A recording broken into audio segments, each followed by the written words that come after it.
बिस्मिल्लाहिर्रहमानिर्रहीम अस्सलातु वस्सलामु अलैका या रसूल अल्लाह व अला आलिका व सहाबिका या हबीब अल्लाह।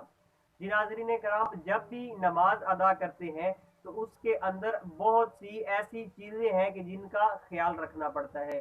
तो उनमें आपको वो चीज़ें बताने जा रहा हूँ कि नमाज पढ़ते वक्त उनका खास ख्याल रखा करें। और इंशाल्लाह जल्द ही नमाज कोर्स के हवाले से जो है वो वीडियोस अपलोड की जाएंगी, तो कोशिश कीजिएगा कि आप उस नमाज कोर्स को अहमियत दें और वहाँ से नमाज कोर्स के अहकाम वो सीखें। तो बात करते हैं कि आपने नमाज पढ़ते वक्त किन चीज़ों का ख्याल रखना है। पहली बात तो ये कि जब आप नमाज को शुरू करते हैं तो तकबीर तहरीमा यानी जब अल्लाह अकबर कहते हैं तो उसके लिए इतनी जुबान से आवाज निकालना ये जरूरी है कि आपके अपने कान ये सुन सकें। अगर आप सिर्फ मुंह में ही अल्लाह अकबर कहेंगे या दिल में अल्लाह अकबर कह देंगे या इतनी कम आवाज से आप अल्लाह अकबर कहें कि आपके अपने कान सुने ना, तो आपकी नमाज ही शुरू नहीं होगी। क्योंकि नमाज के वाजिबात में से है कि जब आप नमाज शुरू करें तो तकबीर तहरीमा को इतनी आवाज से कहना कि आपके अपने कान सुन सकें, ये वाजिब है। अगर आप बुलंद आवाज की बजाय आहिस्ता आवाज से या मुंह के अंदर ही आप अल्लाह अकबर कहेंगे और आपके कान ना सुन पाए तो आपकी नमाज शुरू नहीं होगी।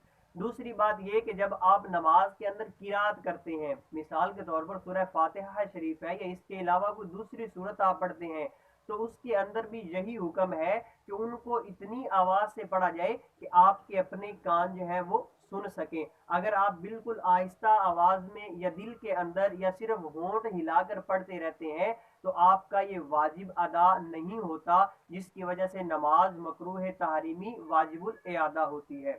तीसरी बात यह कि जब आप रुकू से खड़े होते हैं तो बाज लोगों को देखा गया है कि वो रुकू से खड़े होते हैं फौरन ही सजदे में चले जाते हैं, तो ये भी बहुत बड़ी गलती करते हैं। हालांकि हुक्म ये है, वाजिबात में से ये है कि जब आप रुकू से खड़े हो तो इत्मीनान के साथ मुकम्मल सीधे खड़े हों, उसके बाद दोबारा सजदे में जाएं। अगर आप मुकम्मल खड़े ना हुए बल्कि रुकू से थोड़ा सा सीधा होकर फौरन सजदे में चले गए तो यहाँ भी आप वाजिब को तर्क कर रहे हैं, तो जिसकी वजह से नमाज मकरूह तहरीमी और वाजिबुल इयादा हो जाती है। चौथी बात ये कि ऐसा ही हुक्म दोनों सजदों के दरमियान भी है, यानी जब आप दो सजदे करते हैं तो दो सजदों के दरमियान भी आपको इत्मीनान के साथ बैठना ये जरूरी है। और ऐसी गलती बहुत अहबाब करते हैं कि दोनों सजदों को जो है वो पे दर पे फौरन कर देते हैं, लेकिन ये उनकी बहुत बड़ी गलती है।